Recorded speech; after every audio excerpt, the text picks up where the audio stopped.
আসসালামু আলাইকুম।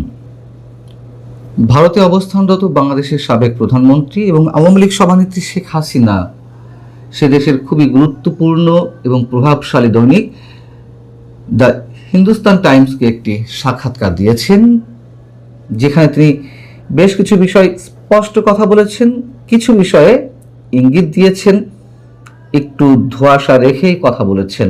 তার সাক্ষাৎকারের মূল বক্তব্য হচ্ছে, অনুপস্থিতি মানে নীরবতা নয়, খুব শিগগিরই তিনি বাংলাদেশে ফিরবেন। এবং শেখ হাসিনার এই বক্তব্যটিকেই হিন্দুস্তান টাইমস কোট করে হেডলাইন করেছে, absence doesn't mean silence, will return to Bangladesh very soon. সাক্ষাৎকারে শেখ হাসিনা বলছেন যে প্রত্যাবর্তনের বিষয়টি কোনো নির্দিষ্ট তারিখ বা সময়ের উপরে নির্ভরশীল নয়। আমরা বাংলাদেশে একটি গণতান্ত্রিক পরিবেশ, মত প্রকাশের স্বাধীনতা, রাজনৈতিক অধিকার এবং আইনের শাসন পুনঃপ্রতিষ্ঠার লক্ষ্যে কাজ করে চলেছি। দেশের জনগণকে ঐক্যবদ্ধ করে আমরা শিগগিরই সেই লক্ষ্যে পৌঁছাবো।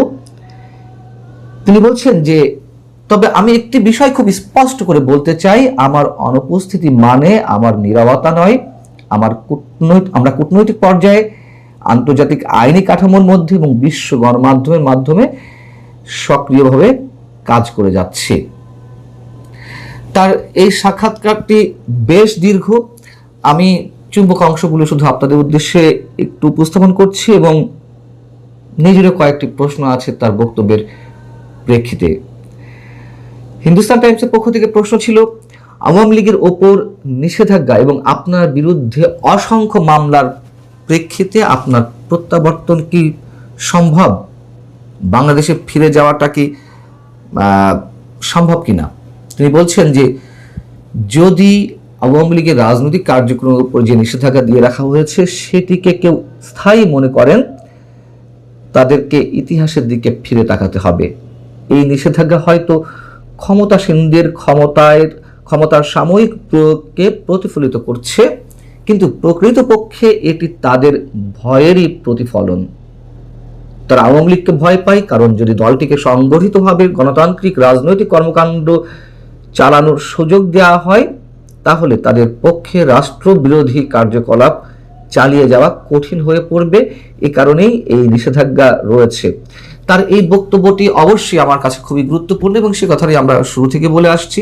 তবে আওয়ামী লীগকে নিষিদ্ধ রেখে রাষ্ট্র বিরোধী কার্যক্রম চালানো সম্ভব, নাকি সাবলীলভাবে নিজেদের রাজত্বটা পরিচালনা করা সম্ভব, সেটি অন্য বিতর্ক। বাস্তবতা হচ্ছে যে আওয়ামী লীগকে 2026-এর 12 ফেব্রুয়ারি নির্বাচন থেকে দূরে রাখার জন্যই সব ধরনের আয়োজন চলেছে। তার রাজনৈতিক কর্মকাণ্ড নির্বাহী আদেশে নিষিদ্ধ করে রাখা হয়েছে এবং পরবর্তীতে তা আইনে পরিণত হতে আমরা দেখলাম। বিষয় হচ্ছে যে আওয়ামী লীগও নিশ্চিতভাবে, কথা তো আমি বলি, 2014 এবং 2024 এই নির্বাচনগুলোতে যাতে বিএনপি না আসে তার সব ধরনের কলাকৌশল অবলম্বন করেছিল আওয়ামী লীগ। কিন্তু আওয়ামী লীগ কিন্তু বিএনপিকে নিষিদ্ধ করেনি। আর 2018 নির্বাচন তো এটি নিয়ে আর নতুন করে কিছু বলার নেই, দিনের ভোট রাতে। কিন্তু সেই হিসেবে 2026-এর 12 ফেব্রুয়ারি নির্বাচন আরো জঘন্য হয়েছে। 2018-র ভোট যদি মানে দিনের ভোট যদি রাতে হয়ে থাকে, 2026-এ তো আমরা দেখলাম যে সন্ধ্যা থেকে শুরু হয়ে গেছে তার আগের দিন। আরেকটা দিক হচ্ছে আওয়ামী লীগকে নিষিদ্ধ করে রাখা হয়েছে যাতে নির্বাচনে অংশ নিতে না পারে। ঠিক একইভাবে বিএনপিকে তো নিষিদ্ধ করা হয়নি, অতএব সেই জায়গা থেকে এই নির্বাচন আরো নিকৃষ্ট হয়েছে, এই কথা আমরা অবশ্যই বলতে পারি। এবং শেখ হাসিনা যে মন্তব্য করেছেন যে নিষিদ্ধ করে যাতে ক্ষমতাসীনরা বেশ ভালোভাবে টিকে থাকতে পারে, এমন তার মনে করার জায়গা থেকেই এখনো আওয়ামী লীগ এই অবস্থা রয়েছে। হিন্দুস্তান টাইমসের পক্ষ থেকে প্রশ্ন ছিল, দলের মধ্যে কিছু নেতা ইঙ্গিত দেওয়ার চেষ্টা করছেন যে শেখ হাসিনাকে ছাড়া তারা আওয়ামী লীগ গ্রহণ করতে চায়, আওয়ামী লীগ গ্রহণযোগ্য হবে, তাই দলটিকে পুনর্গঠন বা সংস্কার করার জন্য কোনো পদক্ষেপ নেওয়া হচ্ছে কিনা। শেখ হাসিনা বলছেন, আওয়ামী লীগ বাংলাদেশের বৃহত্তম রাজনৈতিক দল, তাই কিছু ক্ষেত্রে দলের সঙ্গে যুক্ত কিছু নির্দিষ্ট ব্যক্তির বিরুদ্ধে অভিযোগ উঠতে পারে। আওয়ামী লীগের নিজের ঘর গোছানোর সক্ষমতা রয়েছে, সংস্কার প্রক্রিয়া দলের অভ্যন্তরীণ গণতান্ত্রিক প্রক্রিয়ার মাধ্যমেই সম্পন্ন হবে, ষড়যন্ত্রকারীদের নির্দেশ অনুযায়ী নয়। ঠিক আছে, যারা ষড়যন্ত্র করছে, যারা শেখ হাসিনাকে ছাড়া আওয়ামী লীগ গ্রহণযোগ্য করে তুলতে চায়, কিন্তু এটুকু সত্য যে দলের 90-95% নেতা কর্মী শেখ হাসিনাকেই চান, জয়কে নয় বা অন্য কাউকে নয়, অবশ্যই শেখ হাসিনাকে চান, এটি সত্য কথা। কিন্তু ষড়যন্ত্রকারীদের বিরুদ্ধে অথবা যাদের বিরুদ্ধে আমি একটু বাড়িয়েই বলি যে নানান ধরনের অভিযোগ রয়েছে, লুটপাট থেকে দুর্নীতি থেকে শুরু করে অনেক অপকর্ম করে যারা বিদেশে রয়েছেন, তাদের বিরুদ্ধে আসলে কি অ্যাকশন নেওয়া হয়েছে? আওয়ামী লীগের ঘর গোছানোর সক্ষমতা রয়েছে আমরাও মনে করি, এবং শেখ হাসিনা তিনি একাই ইচ্ছে করলে অনেক কিছুই করতে পারেন। কিন্তু গত প্রায় 2 বছর ডক্টর ইউনূসের শাসন আমল থেকে নির্বাচনের পরে আরো 4 মাস চলে গেল, প্রায় 2 বছরে তো আমরা এমন কোনো পদক্ষেপ দেখিনি যাতে করে দলীয় নেতাকর্মীরা তৃণমূল পর্যায়ে তারা উজ্জীবিত হতে পারেন। এখন অনেকের মধ্যে হতাশা যে এখনো সেই দুর্নীতিবাজ এবং যারা হাইব্রিড নেতাকর্মীদের দলে ঢুকিয়েছে তাদেরকে সামনে আনা হচ্ছে, তাদেরকে সামনে রাখা হচ্ছে। প্রশ্ন ছিল হিন্দুস্তান টাইমসের পক্ষ থেকে, দেশ ছেড়ে যাওয়া অন্যান্য আওয়ামী লীগ নেতারা কি ফিরে আসবেন? এই প্রশ্নটি অসংখ্য মানুষের কাছে, বা অসংখ্য মানুষ এই প্রশ্নটা দিনের পর দিন করে আসছে। অন্যান্য রাজনৈতিক দলের নেতারা যেমন বলছেন বা কর্মীরা বলছেন যে তারা আর ফিরে আসবে না, এমনকি শেখ হাসিনাও ফিরে আসবেন না। কিন্তু দলের মধ্য থেকে তো এই প্রশ্নটি রয়েছে যে যারা হাজার হাজার কোটি টাকা নিয়ে বা নানান ধরনের অপকর্মের সঙ্গে যুক্ত থেকে দেশের বাইরে পালিয়ে গেছেন, তারা কি ফিরবেন কখনো? আর ফিরলেও তারাই কি দলের নেতৃত্বে আসবেন? শেখ হাসিনা বলছেন, তার এই কথাটির সঙ্গে অবশ্যই কারো কারো দ্বিমত থাকতে পারে, যে আমি দেশ ছেড়ে যাওয়ার নেতা এই শব্দটির সঙ্গে একমত নই, কারণ তাদের কেউ স্বেচ্ছায় দেশ ছাড়েননি। মোহাম্মদ ইউনূসের নেতৃত্বাধীন অবৈধ অন্তর্বর্তী সরকার আওয়ামী লীগের নেতা ও সমর্থকদের বিরুদ্ধে একটি নীরব রাজনৈতিক হত্যাকাণ্ড চালিয়েছে, গণহত্যা চালিয়েছে। আমাদের প্রায় 600 নেতা ও কর্মীকে নৃশংসভাবে হত্যা করা হয়েছে, 1.5 লাখেরও বেশি নেতা কর্মীকে মিথ্যা মামলায় গ্রেপ্তার করা হয়েছে, কারাগারে রাখা হয়েছে, তাদের বাড়ি ঘর ব্যবসা প্রতিষ্ঠান পুড়িয়ে দেওয়া হয়েছে, বাজেয়াপ্ত করা হয়েছে। এমন একটি ভয়ঙ্কর পরিস্থিতিতে অনেকে জীবন বাঁচাতে বাংলাদেশ ছাড়তে বাধ্য হয়েছিলেন, এ কথা সত্য।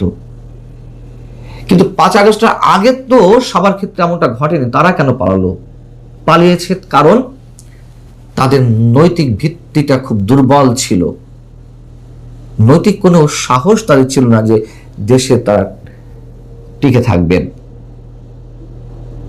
তো শেখ হাসিনা পরবর্তীতে আবার বলছেন, এই কথাগুলো যদিও তার না, এগুলো আমি বললাম, শেখ হাসিনা বলছেন যে তাদের অনেকেই দলকে সংগঠিত করতে এবং আন্তর্জাতিক জনমত গঠনে কাজ করছেন, কিছু লোক কাজ করছে, সত্য কথা। কিন্তু এগিয়েছে কত দূর?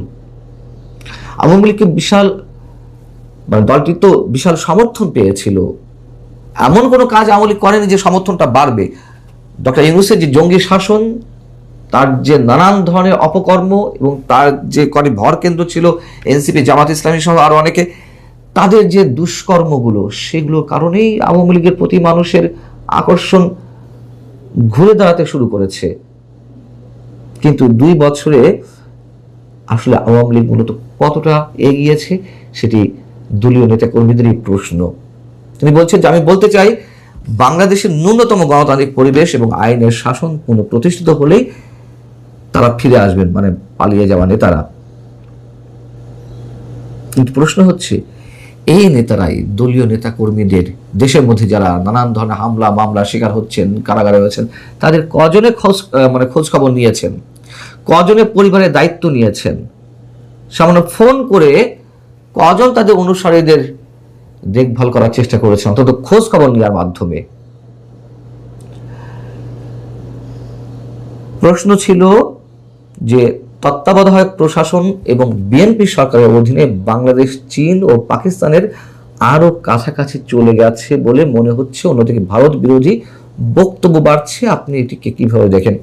এখানে বক্তব্যটা তিনি যেটা বলেছেন গতানুগতিক হলেও অবশ্যই এটি বাস্তবসম্মত। তিনি বলছেন যে ভারত শুধু আমাদের প্রতিবেশী নয়, মুক্তিযুদ্ধে ভারতের যে বিশাল অবদান অনস্বীকার্য, তবে আমাদের দেশে ভারত বিরোধী বাগাড়ম্বার দীর্ঘদিন ধরে মুক্তিযুদ্ধ বিরোধী এবং আদর্শগতভাবে দেউলিয়া গোষ্ঠীগুলোর অন্যতম প্রধান হাতিয়ার হয়ে আছে।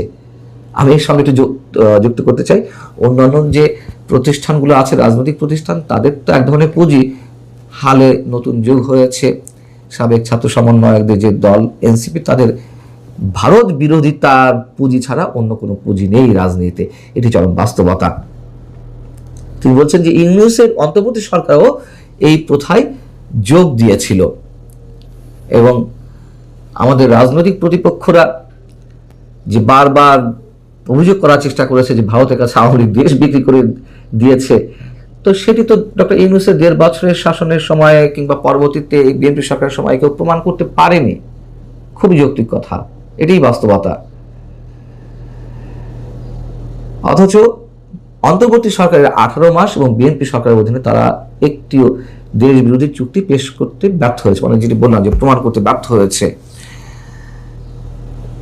বরং ইউনূস নেতৃত্বাধীন অন্তর্বর্তী সরকার এবং বর্তমান সরকারের অধীনে আমরা বারবার বাংলাদেশের স্বার্থ বলিদান হতে দেখছি, এটিও আমরা অস্বীকার করতে পারি না। এই বক্তব্য শেখ হাসিনা তুলে ধরুন বা অন্য যে কেউ তুলে ধরুন, এটি বাস্তবতা। আমি নিজেই বিএনপিকে এই মুহূর্তে বাংলাদেশের জন্য দরকার, নির্বাচন অনেক আগে থেকে বলে আসছি, কিন্তু সেই বিএনপি ক্ষমতায় এসে যুক্তরাষ্ট্রের কাছে যে এতটা আত্মসমর্পণ করে দেবে নতজানুতার সাথে, আমরা কল্পনাও ভাবতে পারিনি। সত্যি কথা, আমরা ভাবতে পারিনি। ইউনূসের যে গোলামী চুক্তি যুক্তরাষ্ট্রের সঙ্গে, সেটি বিএনপি বীর দর্পে এগিয়ে নিয়ে যাচ্ছে। এর বাইরে দেশের জঙ্গিবাদী উত্থান কিংবা দেশের অর্থনীতি নিয়েও অনেক ধরনের প্রশ্ন ছিল, শেখ হাসিনা উত্তর দিয়েছেন। তো মোদ্দা কথা হচ্ছে, তিনি বলার চেষ্টা করেছেন যে নিষেধাজ্ঞাটাই বড় কথা নয় এবং নিষেধাজ্ঞার কারণেই আওয়ামী লীগ চিরতরে শেষ হয়ে গেল, এটি মনে করার কোনো কারণ নেই এবং তিনি যে কোনো সময় দেশে ফিরবেন। এর আগে আওয়ামী লীগের নেতাকর্মীদের সঙ্গে তিনি গ্রুপ অডিও কলে যে কথাগুলো বলেছেন, তার মধ্যে একটি কথা ছিল তিনি আগামী 6 মাসের মধ্যে ফিরে আসবেন। আমরা জানি না যে তার এই কথার কতটুকু বাস্তবতা রয়েছে, তার প্ল্যানিংটা কি, তবে রাজনীতি শেষ বলে কিছু নেই, এটি চরম সত্য কথা। ভালো থাকো।